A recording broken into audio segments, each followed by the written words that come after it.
Yeah, so I'm just going to talk through a little bit about kind of what this LLM challenge is about. So we've set it up in the last week or two. So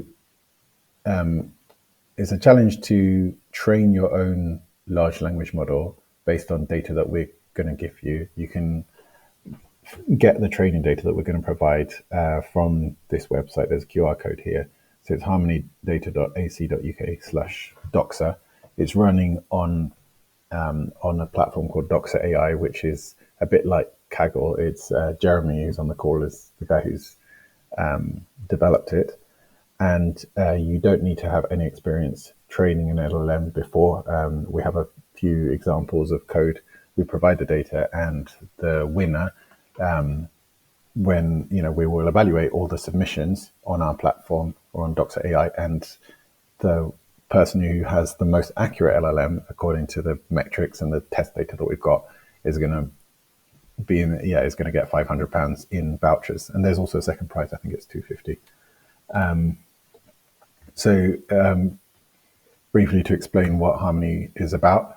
So we've got questionnaires that psychologists use. So in other areas of medicine and so on, like people would use things like blood pressure and measure something that could be quantified in terms of a number. Psychologists have large amounts of free text data floating around, like questions like this, feeling nervous, anxious, or on edge.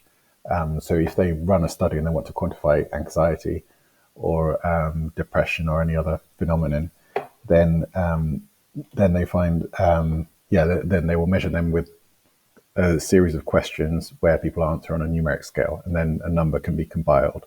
And if you want to do a meta-analysis of studies and maybe kind of get a large enough sample size to draw a conclusion about anxiety among populations or between populations or across time, then it's quite useful to be able to match items in these kinds of questionnaires. So match item number 4 on this scale, GAD-7 anxiety, with item number 4 on Beck's anxiety inventory. And this is something that previously has been done manually by harmonization committees, by big kind of groups of people working together in a big meeting room and identifying, this questionnaire GAD-7, this item matches this other one on this other questionnaire, and then you're able to combine data. So here's just a kind of selection of some of the anxiety questionnaires, including one that's not in English. And so you can see this becomes a bit of a headache, and this is the output of a harmonization committee. So Owen, who's on our team, has developed or come up with this spreadsheet where they identified the low mood questions in lots of different studies in the past, and then the malaise questions and the depression questions and so on. And they went through this and thought about the semantics and discussed it, and then identified which ones to assign to which group. So in light of this, what we've got is we've developed Harmony as a free online tool where you can upload questionnaires as PDFs or just select them from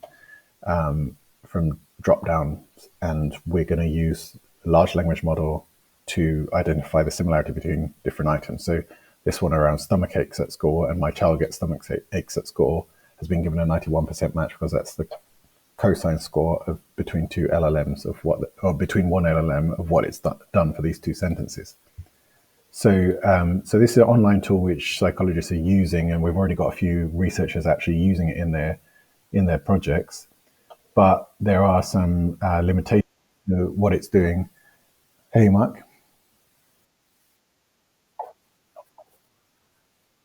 you can see it. Oh, okay, must have gone. Oh, okay. Thanks for the heads up. Yeah, I don't know what that was. Yeah. So is it showing now? Yeah, great. So what we've got is we've got this similarity that has been calculated using the LLM, the off-the-shelf LLM. So we're using Hugging Face as the kind of default free thing that we're able to find. We have included the ability to switch the LLM, so from Hugging Face to OpenAI. What we would like to do is to improve on this and use a custom-built LLM, which will be a bit better at finding the matches within the psychology domain. And then the other use case of what we're using this for is we're setting up a discovery platform where if you want to search for something like anxiety, you'd be able to search, and we have. So if I try to look for studies, for example, matching the word anxiety, maybe that's we could try variables. Then using this search, I'm able to find kind of studies and variables that match approximately words like worried or nervous, or something like that, and actually find studies, within the UK that have been run by pretty much anybody. And that's that's kind of we're building a semantic information retrieval platform as well. So that's being worked on. And so what we've now got, where we need some help is training the matching algorithm. So we've set it up on this page called DOXA AI. So you can kind of go to that link, and let me find the actual DOXA AI link. So this is on the DOXA AI platform. It's similar to Kaggle, and it has a description of how the challenge works. And we've got code snippets where you can download and run the code to create a submission. So on the DOXA AI website, you can see a scoreboard showing recent submissions. So everything is measured in terms of mean absolute error, MAE. So the person with the lowest MAE is going to be the person who wins the vouchers. And I can see my recent submissions. There are instructions on this page as well, and there are code examples which I can run in Google Colab. So here's an example which is just a getting started example where you can see the data set. And so, for example, similarity values between different sentences, and the cosine value output by Harmony, and then the actual ground truth, what we are aiming to output. So this comes from human annotators. And we can see a breakdown of the distributions. You can see the distributions are quite different. And then this code snippet, this notebook is just going to do a submission to DOXA. And this is a submission of the large language model that already exists, the one on Hugging Face. So obviously you've got to fine tune your own one. So there is an example of fine-tuning one on DOXA AI as well. And this one has a code snippet to fine-tune a sentence transformer.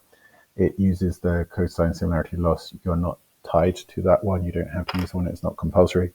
You might choose to fine-tune in a different way, fine-tune something else.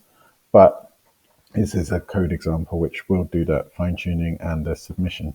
So you can see, actually, if I check the submissions on this challenge on the scoreboard, the example that I fine-tuned using, the example that I submitted using just the vanilla Hugging Face LLM has a much higher MAE than the one that Jeremy did, which he fine-tuned for 3 epochs using Colab, or no, using his laptop, using that script. So we can see you can already improve using fine-tuning. Question is how far. So the next step we'd like to encourage everybody to do is just to enroll on DOXA AI. When you enroll, you can make a submission. It's also great for us to see how many people have enrolled. There's no harm in making an example submission straight away and just seeing how good your score is. The score is not final. You can always submit another one and improve on that score. Thanks very much.